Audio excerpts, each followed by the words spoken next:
Happy publication day to a bunch of books, but the one I want to talk about is Red Rabbit Ghost. I was able to read an arc of this book and I have kind of mixed feelings about it. So I'm really curious to see what people's thoughts are now that it's like officially out in the world. This is a horror book that I think takes place, I want to say, in North Carolina or Virginia. It's definitely like in the Appalachian Mountains. And it is kind of a haunted house story, but a young man comes back to his hometown. He is trying to figure out what happened to his mother. She was killed or she's passed away. And he kind of is getting some clues to what happened to her. And it's a very big mystery. And there's a haunted house involved.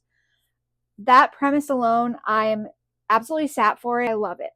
My issue is with the execution in this book. And maybe this is a me problem, or maybe others feel this way. But there are a few different like POVs and kind of simultaneous stories running through this.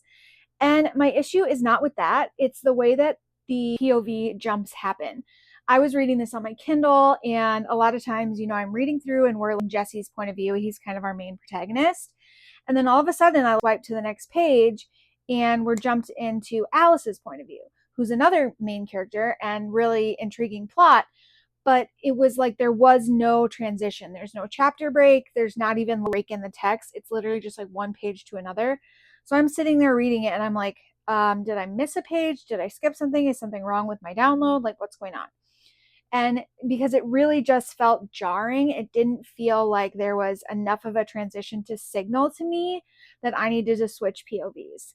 So that I did not like. And part of that, there is some haunted house elements to it. That's definitely not a spoiler.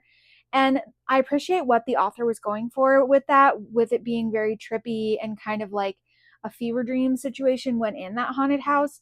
But because the way the narration was written, it just felt like it got really messy and confusing in those scenes. Like all of a sudden there's past Jesse, future Jesse, current Jesse, and they're all kind of like intermingling because the house kind of like shows memories. And I'm sitting there reading like, what the hell? Like literally we walked in and there was no kind of like grand reveal that this was happening. And so it was really confusing to me as the reader. I'm really curious if other readers have that experience with this, or maybe it's just a me comprehension problem. I don't know.